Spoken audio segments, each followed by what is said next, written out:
Good morning বন্ধুরা, আমি মাম্পি। আমার নতুন একটি ভিডিওতে তোমাদের সবাইকে জানাই অনেক স্বাগত। অমিতার স্কুল থেকে বলেই দিয়েছে কেক, ক্রিম বিস্কিট এগুলো টিফিনে দিতে না। তো তার জন্যই দেখো রুটি করেছি, আর রুটির ভেতর একটু বাটার আর চিনি লাগিয়ে রোল করে দিলাম, বললাম এটা খেতে। দিয়ে তো দিলাম, এবার জানি না কতটা কি খাবে, কারণ ও আবার সব খাবার খায় না টিফিনে। বাড়িতে খেয়ে নেবে, কিন্তু স্কুলের টিফিনে না সব কিছু খেতে চায় না, কেন জানি না। আর ওর পছন্দের খাবার দিলেও ও বাড়িতে ফেরত আনে। ওর নাকি স্কুলে গিয়ে খেতেই ইচ্ছে করে না, বলো। সেই বেলা 12টার সময় বাড়িতে ফেরে, আর এতটা সময় না খেয়ে থাকবে স্কুলে। কিছু ইচ্ছে হলে, মন হলে হয়তো একটু তুলে খেলো, আর না হলে না। আর কোনো দিন হয়তো টিফিনটা পুরো খাবে, না হলে পুরো বাড়িতেই নিয়ে আসে। আমি বলেছি যে আমি তোমাকে ভাত করে দেব, বলেছে না, ভাত তো আরই খাবে না, আমাকে বলেই দিয়েছে। ও আমাকে চাউমিন করে দিতে বলে, তবে স্কুল থেকে না চাউমিনটা অ্যালাউ করে না, তাই আর চাউমিন দিই না। তাছাড়া এই গরমে তো একদমই না, চাউমিন না দেওয়াই ভালো। তো এই যে এখন ফুল টুল নিয়ে এখন পাপার সঙ্গে বেরিয়ে গেল স্কুলের জন্য। আমি তো স্নান করে নিলাম, আর আজকে সেরকম রোদ নেই। রোদ আছে, গরম আছে, কিন্তু প্রচণ্ড গরম, কিন্তু সেই যে রোদ্রের তাপটা, সেই তাপটা নেই। সকাল থেকেই হালকা মেঘলা মেঘলা, বেশ ভালোই হয়েছে, একটু গরম কম লাগবে, নাহলে বিছানা টিছানা পুরো গরম হয়ে যায়। কি জানি বৃষ্টি হবে নাকি, কেমন একটা মেঘলা মেঘলা ভাব আছে। রোদ উঠেছে কিন্তু হালকা হালকা। অমিতা তো আসার সময় হয়ে গেছে, 11টা বাজে, এখনও লোকেশান দেয়নি। আর আমি রান্না বান্না করে স্নান করে পুজো করলাম। এখন দেখি লোকেশান দেবে, তারপর যাবো ওকে আনতে। এই গরমে ছাদে যে লাউ গাছটা উঠেছিল সেটা না একদম শুকিয়ে মরে যাচ্ছে। তো দেখো, মিস্টার রায় বললো যে যে আগাগুলো একটু ভালো আছে, লাউয়ের আগা, তো সেগুলো কেটে আনো। ওগুলো হচ্ছে খেয়ে ফেলা যাবে, না হলে আবার ওগুলো শুকিয়ে যাবে, তারপর আর খাওয়াই যাবে না। তো এই যে এখন কেটে এনেছি, আর দিদাকে বললাম তাহলে তুমি বসে বসে লাউ শাকটা আমাকে বেছে দাও। আজকে যদিও করব না, ওই দেখো ওগুলো একদম শুকিয়ে, ওগুলো তো ঠিক আছে, আমি ভেবেছিলাম হয়তো ওইগুলো খাওয়া যাবে তাই কেটে এনেছিলাম, কিন্তু দিদা বলছে না, ওগুলো খাওয়া যাবে না, ওগুলো একদম শুকিয়ে গেছে। দেখো তো বাইরে কেমন রোদ দেখেছো। আজকে তাও অন্য দিনের তুলনায় একটু কম আছে, প্রত্যেক দিন যা গরম থাকে সেই দিক থেকে ভাবতে গেলে একটু কমই আছে। তো অমিতাও এই যে স্কুল থেকে চলে এসছে, আর ওকে স্নান টান করিয়ে দিলাম, আর এখানে বসেও খেলা করছে। এখন হচ্ছে আমরা সবাই মিলে খাওয়া দাওয়া করে নেব। দিদাকে বললাম যে তুমি খেয়ে নাও, অমিতা আসলে আমি আর অমিতা খেয়ে নেব। দিদা বলছে না, অমি আসুক, তারপর একসঙ্গে সবাই মিলে খেতে বসবো। আর তাছাড়া দিদা এত সকালে খায়ও না, দিদা একেবারে দুপুরে খায়। সকালবেলা হয়তো একটু চা বিস্কিট খেলো, কিংবা একটা রুটি খেলো, ওই আমার মতো। তো তারপর দুপুরবেলায় ভাত খায়। আর আজকে দেখো কি রান্না করেছি, নিম বেগুন করেছি, নিম পাতা দিয়ে, কুচি নিম পাতা দিয়ে বেগুন দিয়ে ভাজা করেছি, এটাকে আমরা নিম বেগুন বলি। আর এটা দেখো আগের দিন মাসি পাঠিয়ে দিয়েছিল কচু শাক, এটা হচ্ছে সেই কচুর লতি দিয়ে মাছ দিয়ে তরকারি, আর এই ডালটা শুধু আমি করেছি। তাছাড়া যা ছিল সবই মাসি পাঠিয়ে দিয়েছিল। এই যে মাংস, এটাও রয়ে গেছে একটু। তো এই এত কিছু দিয়ে এখন খাওয়া দাওয়া হবে। রান্না আমি বেশিরভাগ করিনি, ওই আগের দিনের খাবারই থেকে গেছিলো। রমিতাকে বললাম নিজে হাতে খেতে। চলো, ব্যাগ গোছানো।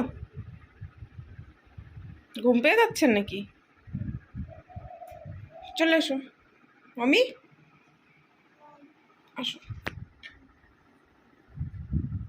এই জন্য একটু তাড়াতাড়ি ঘুমোতে হয়, তুমি অনেক লেট করে ঘুমাও দুপুরে।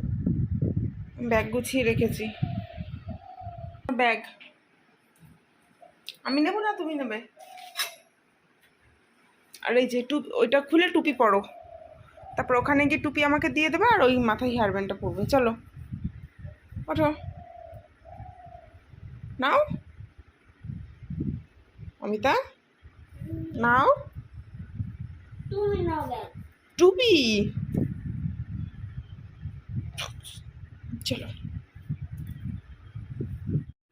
অমিতাকে দিয়ে এসে কিছুক্ষণ ঘরে বসেছিলাম, দিদার সঙ্গে গল্প করছিলাম, তারপরে এই যে রাস্তায় এসে বসেছি। এখন অমিতাকে আনতে যাব, তাই জন্য আর কি রাস্তায় এসে একটু বসলাম, সময় হয়ে গেছে। তাছাড়া বিকেল টাইমটা একটু তো হাঁটাহাঁটি করি, তাই না? অমিতা থাকলে অমিতাও খেলা করে রাস্তায় এদের সঙ্গে, তবে অমিতা তো আর নেই, অমিতা এখন পড়তে গেছে। ও যখন বাড়িতে ফেরে তখন একদম সন্ধে হয়ে যায়, তখন আর খেলতে পারে না। বাড়িতে গিয়ে একটু রেস্ট করে তারপর হচ্ছে আবার বই নিয়ে বসে, কিছু খেয়ে তারপর বই নিয়ে বসে। তো এই যে পড়াও শেষ হয়ে গেছে, এখন নিতেও চলে এসেছি। এখন ওকে নিয়ে বাড়ি ফিরবো, তারপর হাত মুখ ধুয়ে ওকে বলবো একটু ঘরে বসে খেলতে, আর তারপর হচ্ছে কিছু খেতে দেবো, আবার পড়াশোনা শুরু। তো এই দেখো বাড়িতে এসে এখানে দিদা এই যে সেলাই করছিল, আমার পাটির মানে মাদুরটা আর কি একটু ছিঁড়ে গেছিলো সাইড দিয়ে, তো সেখানে আবার কাপড় লাগিয়ে দিচ্ছিল দিদা। তো এইখানে বসে এখানে মাদুরের ওপর বসেই আর কি ও খেলা করছে। এই দিদার সুতো টুতো মানে কাপড় টাপড় কী সব ছিল এগুলো নিয়ে পুতুলের জামা বানাচ্ছিল। আর মিস্টার আয়ও না বাড়িতে চলে এসেছিলো, ও বাড়িতে এলো, তারপর হচ্ছে এদিকে চা বসিয়েছি, কিন্তু ও বলছে ও চা খাবে না, তাই আমি আর দিদাই খাবো, আর ও বললো মুড়ি খাবে।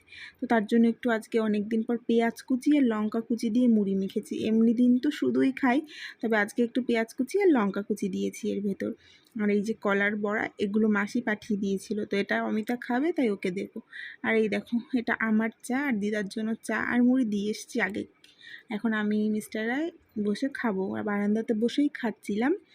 আর তারপর হচ্ছে এই যে রাত্রে রান্না করতেও চলে এসেছি। আমি তো আজকে সেরকম কিছু করিনি রান্না, শুধু আম দিয়ে টক ডালই করেছিলাম, আর আগের দিনের খাবার ছিল সেগুলোই খাওয়া দাওয়া হয়েছে দুপুরে।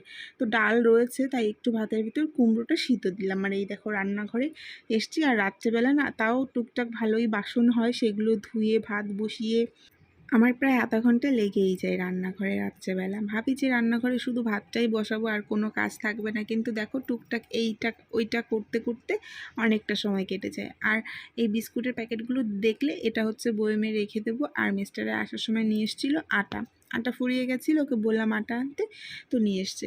তো আমি যতক্ষণ রান্না করি ততক্ষণ মিস্টারে অমিতার কাছে একটু বসে ওকে পড়াই, আবার আমি রান্না সেরে এসে ওকে একটু পড়াই, মানে এই মিলেমিশেই পড়ানো হয় আর কি। প্রথমে আমি পড়তে বসাই, আমি পড়তে বসিয়ে রেখে চলে যাই রান্নাঘরে, গিয়ে কাজকর্ম যা থাকে সেগুলো করি, ততক্ষণ ও পড়ায়, তারপর আমি আবার রান্নাঘর থেকে এসে ওকে পড়াই। আর পড়াতে পড়াতে না দেখছিলাম আমার হাতে আগের দিন বুনু বেশ সুন্দর নখ লাগিয়ে দিয়েছিল, ফলস নখ।